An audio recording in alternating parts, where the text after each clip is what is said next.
Hello, everyone. I'm Dara Bunjon. I'm the food enthusiast here at J Moore Living. Welcome to the show. If it's your first time tuning in, I'm a food writer, food stylist, PR maven, and a frustrated baker. I encourage you as the show goes on to type in your questions or comments, and I will be looking off to the side to watch your comments coming in. Today's guest is chef owner of Forage, a hyper-local eatery in Baltimore's Hamden neighborhood, Chris Amendola. If he's not in the kitchen, more than likely he's out in the woods. There he is. Hey, how are you? Thank you. Welcome back to the show. It has been about a year. You were the first when we went to the split screen almost a year ago. So I'm checking in with you. It's a year. It's been a challenging year, without doubt, especially for the restaurant industry. How did you and Forage adapt? Yeah, to say it's been an interesting year is, I would say, an understatement. We just kind of, try to come up with different things and different meal kits. We did meal kits for a while, and foraging classes, just kind of anything we could really come up with to, stay viable. Right. I know that you were doing some online classes at one point, weren't you? We were, yeah, we were doing kind of like, cook-alongs with me in the restaurant, where we would provide meal kits, kind of prepped out ingredients, and people could follow along and cook like us at home. You know, I know at least you're still standing. It's been a terrible year. Probably hardest hit is the restaurant industry. Mm. And we were talking before going on air, the governor of Maryland has opened up dining, 100% for dining in Maryland. But because of different things that the mayor here in Baltimore can make a decision, the Baltimore County executive can make Mm. a decision, and we haven't heard from them. But I believe there's light at the end of the tunnel. You must be excited thinking about going, we're going to come back strong, we're going to be here and serving people. In Forage, the restaurant is all about hyper local. And you once explained this to people before, and they might not have seen the show. So let's talk about what is hyper local. So hyper local and hyper seasonal is kind of the words I like to use to describe our cuisine here. To me, uh, there's actually 52 seasons throughout the year, Right. versus the four that generally everybody always thinks about. But each week brings something new and something exciting that we can use. Especially when it comes to foraged foods. Especially coming into spring, we're about to be into ramp season here in a couple weeks. Then Fiddlehead Ferns. I think Fiddlehead Ferns are one of the biggest examples I like to use, as hyper seasonal. Here in Maryland, we have, like a 4 to 6 day window to forage as much Fiddlehead Ferns as we can, get, and then that's it for the year, until next spring. So we just kind of like to, put a little bit more focus on things that are in season, right now and this specific time of the year. Well, I think what has happened before we went into lockdown, you started doing a living wall in the restaurant. Weren't you doing like microgreens and Yeah, we not so many microgreens, but we do have a living wall, where we have a lot of plants that we use for garnishes and edible flowers and stuff like that. even your little table setting had greens growing. Yeah, Um, yeah. I know I talked about Fiddlehead Ferns the last time we interviewed, and my big question as a quick refresh was I didn't know what the flavor profile was. And you said that Fiddlehead Fern should taste like a cross between asparagus and spinach. Yeah, yeah, that's definitely a good description of it. I didn't know because I didn't know how to fix them correctly. And when it comes to something like that, I should just come to Forage, the eatery down in Hamden here in Baltimore. Um, what's on your menu now? I was looking over, I do have a question on it, but your menu, you said you're going to change a couple things. Not only do you do the foraged items, but you were also doing UFAL, Yep. which are the parts, and crispy pig ears. How do Yeah. you prepare that, or how do you present that? So the pickers, we cure them for about 12 hours, and then they get comfy in duck fat for about 12 hours, and then we just cut them into strips and fry them. I remember having them once. Hung's Vietnamese restaurant, which Mm. is no longer there in Mount Washington. They did an AIWF event, and we were doing the menu, and I was typing it up, and he says it's pig ears. I said we're just going to say pork. Some people would say I don't want to do it. They hate it. Um, I'm curious. You listed. Where is it? Where is it? Where is it? North Dakota crab cake on your menu. Yes. Why are you calling them a crab cake? What are So they? it's actually a mushroom. It's a lion's mane mushroom. You know, kind of playing off that whole Maryland crab cake thing. Everybody knows there's no crab in North Dakota. So it's just kind Right. of, one of those one of the vegetarian dish that we do that's, pretty popular here when we're able to get the mushrooms. Okay, I have a question in here already. Are there any varieties of mushrooms that are most prevalent in Maryland? Other esoteric ingredients you find in the forest? So I pretty much find all the major mushrooms here. Morels, chanterelles, trumpets, chickens. It's not quite like it was when I was living up in the Northeast, up in Massachusetts. A lot of the higher elevation mushrooms we don't really get here, like porcinis and matsutake's and stuff like that. But for the most part, you can find pretty much all the major mushrooms. Well, I was looking at, let me get my little notes about foraging and what people should know. And let's tell people, and I'm sure you're going to be doing this again, if not currently, that you do foraging classes that people can contact you and you take them out in the woods. Yeah. And and the number one thing when you go foraging is go with a mentor. Mm. Do not take a book and say, I can figure this out. And your mentor was from Momofuku, wasn't it? Yeah, the forger for the Mamafuka group took me out a couple times, just trying to teach me the ropes and stuff. And, past that, it was just spending countless of hours in the woods, looking at mushrooms and doing a lot of research. And I actually early fall, became a certified mushroom forger.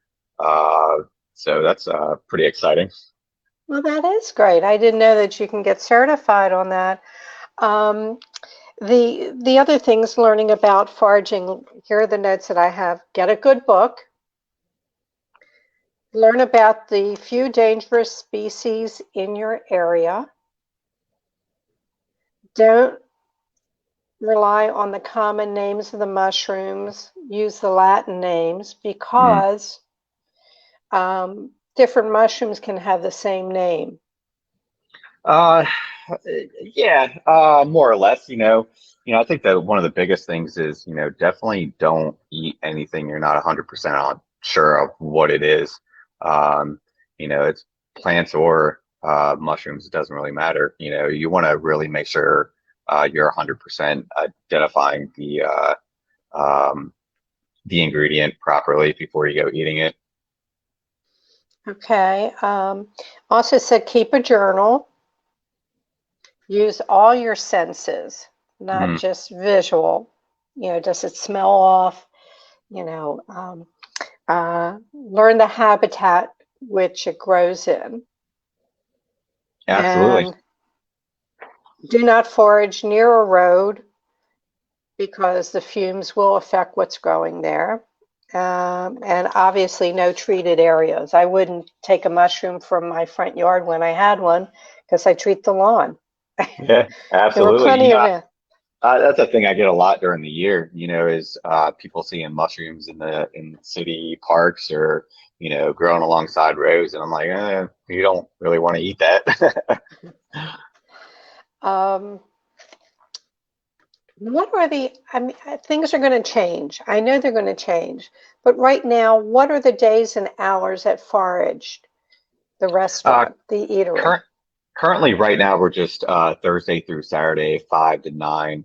Depending on if the mayor lifts the restrictions here sooner or later, we might change that. But right now, it's just 3 days a week. Okay. And do you have any foraging classes lined up that you're doing? Is that coming up Uh, soon or? nothing lined up yet. Maybe come April, maybe early May, depending on weather, we'll start foraging classes up again. All right. Another question here. Are there any, I'm going to laugh at this one. Are there excuse me, any forests in and around Baltimore that you find most productive? And I know foragers don't like to tell their sweet spots. Uh, yeah, you got most of the woods out in the counties. You'll find if you know what you're looking for, you'll find the right stuff. Okay. You, okay, we got past that one. You're not going to reveal. You have a new endeavor. That's sort of why I reached out to you. You put it on Instagram. There's not much up there, so maybe this is a scoop, and you can tell people. You put up, we have foraged eatery. We now have forest garden by foraged. Mm, What is yeah. that? What can we expect? When is it happening? Give me the scoop. So yeah, it's super exciting. It's going to be kind of a mix of, a little conventional farm where we're growing, you know, produce for the restaurant. But we also got it's about 2.5 acres of just straight wooded land. So I'm gonna be inoculating a lot of the trees, and transplanting a lot this year. Just kind of trying to set up a edible forest almost. Okay, and you get that going, then is that going to be for the restaurant or do you sell it by the road or I where's it don't going to know. go? We'll have to see how things progress. We're getting the field ready right now to start planting. We just got some mushroom plugs that we're going to start plugging up trees with the mycelium. So I don't know. We'll have to see. What we can produce off the land. I mean, a lot of it's probably going to come to the restaurant. We might start a little CSA for the restaurant. Kind of cool. I don't know. See what happens. Okay, well, that's exciting. So, everybody, before I forget about it, to reach Chris, you can find the web page, which is foragedeatery.com. And also on Facebook, it's foraged.eatery. Instagram is forage.eatery. And you can watch on Instagram, it's forest.garden.by.forage. So forest garden by forage with dots in between, periods in between. I saw in your CV, and people don't know all the great places that you've worked, like 11 Madison Park in New York, that you were at Blue Hill at Stone Barn, and that's Dan Barber's place. But one of the things that you did there, you did beekeeping. Is that something that might be in your future? Yeah, I mean, I would love to have some beehives out there. I think it would be really good. I don't know if I'm personally going to do it myself or if I'll have somebody, come put hives out there and keep the bees going. But I think it's, something that's important, especially this day and age with, how honeybees are kind of dying off. I'd love to be able to, do our part and um, help save the bees, it's Right. important. I don't think people understand if the honeybees go, they say within 3 years we would all die off. It'd be crazy. Yeah, it's But that's they're it. If you don't have yeah, bees out there pollinating, things aren't going to grow, and if they don't grow, you don't have anything to eat. So take it, learn what a absolutely. honeybee is. Don't kill them.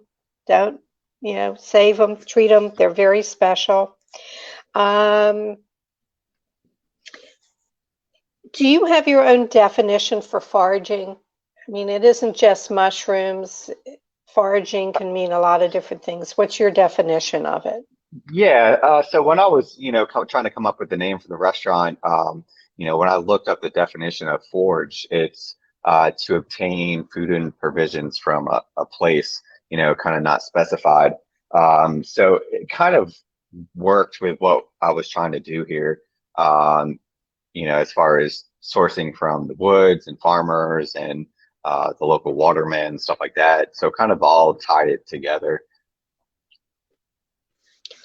Let's see. Last year, when we talked, you had just found some wild turkey eggs. Mm. Seen any since then? I have not. No, I have not. Do you Uh, remember what you ended up doing with them?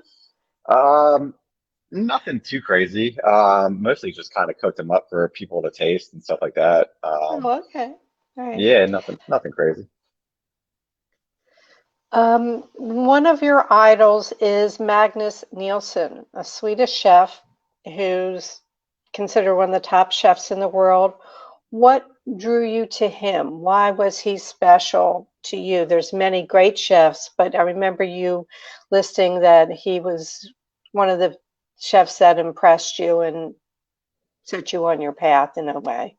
Yeah, I mean, just what he was doing, is kind of right along the lines of what I wanted to be doing. A small little restaurant on a farm with they foraged a lot, they hunted their own meats, they grew a lot of their own produce, and their food and cooking techniques were incredible.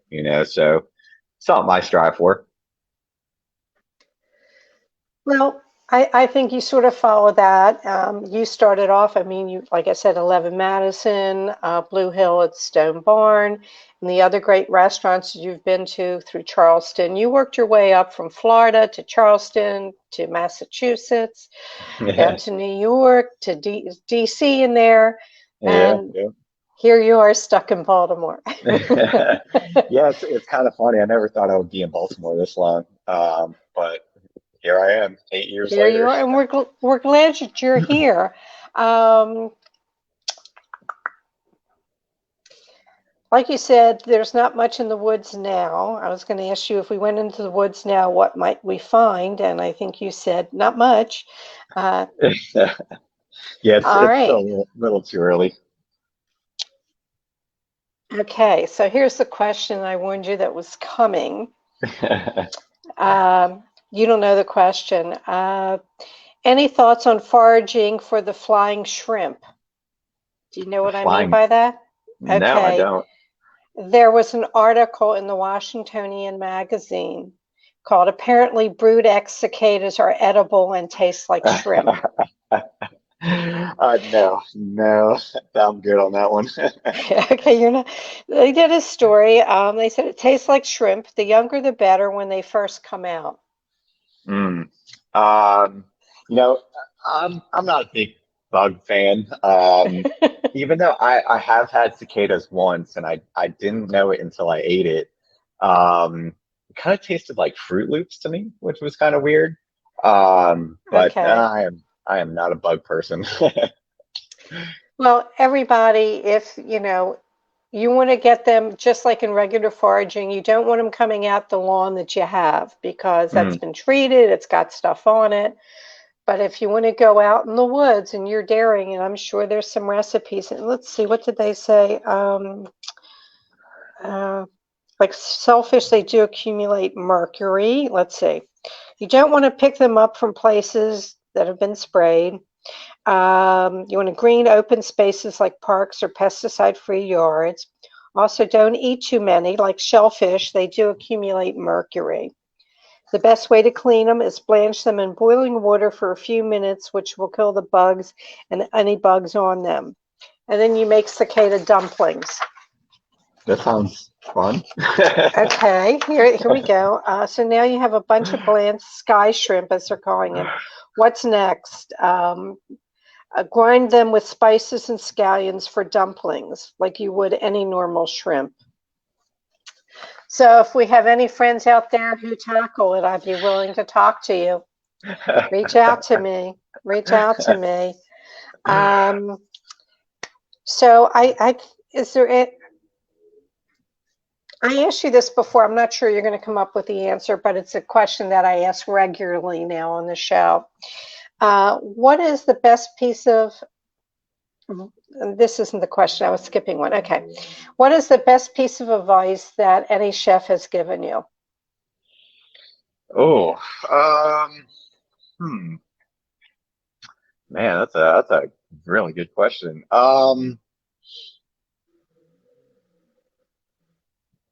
I would have to say, um, old chef of mine told me one time, uh, if you want to be the best, always keep pushing and push yourself to be better, never really stay complacent, and, just keep pushing as hard as you can, until you get to where you want to be. Well, I take it you're not done pushing. No, not even close. Not even close. The question that was the typical question, I had missed this one, the one about the advice from the chef, but here's the question I was leading up to. What was your most epic culinary fail? Now, you did talk about one that you were doing a multi-course dinner in Florida and you were doing something with an egg and spinach. You can't tell that story again. Yeah, that's funny you remember that. Yeah, my most epic fail. Wow, that's a really good question. I don't know. That one's probably still pretty high up on the list. Hmm. Uh, nothing too crazy comes to mind. Okay. Um, Well, we can pass on that. I, It's not. I I'll definitely say, back in the days of not tasting things before I served them was, pretty high on that list. And that's good advice to people before you should be tasting as you cook. Yeah, absolutely. And That's the one thing I really stress to my guys. Anybody that works for me is, always taste everything, taste as you go. It's really important. that's just like probably some of the best advice you can give anyone. Who was it? Rodney Henry. He was in baking. Sometimes you can't taste. And to shorten a long story, he thought he had put sugar in and he put in salt in a pecan pie. And that shortens a long story. And it Oh was a wow. funny one. Um, all right, so let's remind people before we close out. This is Chef Chris Amendola from Forage Restaurant and Eatery on Chestnut Avenue here in Baltimore, Maryland. And you can find them at foragedeatery.com, on Facebook, forage.eatery, Instagram, forage.eatery. And the final question is, what didn't I ask you that I should have? Um, hmm, I don't know. I guess you know what I'm excited about this year. What are you, Um, tell me, what are you oh, getting excited about? getting back to semi-normal. Aren't we Getting all? getting the restaurant back up and going, and getting the farm going and stuff like that. I can't wait. I guess a year ago I never thought, it would have been a year later and we're still in kind of the same boat. but at least we're seeing a light at the end of the tunnel now. Right, and again, waiting to see what the mayor says for Baltimore City and the Baltimore County executive. I so enjoy talking to you. I look forward to seeing you in person Awesome. very soon, because I'll have my second shot by Saturday, so I'd be cool. Oh, Not nice. that I won't wear my Congratulations. mask, but the girls, I'm the last one out of the girls who play canasta. So 2 weeks after that, the girls are finally, after a year, getting back to playing cards again. Oh, congratulations. Always, always continued success. Thank you. I look forward to everything that you do. Stay well, stay safe, and I thank you for joining us. And I have a couple notes for our guests who are tuned in. Thank you Cool. so Thanks for much, having me. Chris. Yeah, You're good to welcome. see you. Next week, Amy Simon and Jared Early of Eddie's of Roland Park will be on the show. We're going to be talking the foods for the upcoming holidays of Passover and Easter. This show will be up on Jay Moore's Facebook page momentarily as soon as it's over. And within a couple hours, it'll be up on jmooreliving.com and the YouTube channel. You can reach me at Dara Cooks, email me at food@jmooreliving. We always appreciate it when you share the show with your friends and family who you think will enjoy the conversation. I always want you to take care of yourselves, wear your mask, stay 6 feet apart, get your vaccine if you can get it, lucky enough to get it. And always, always support your local restaurants. They need you more than ever. And may your plates always remain full. Thank you for joining us this week. We will see you next Thursday. Have a good week.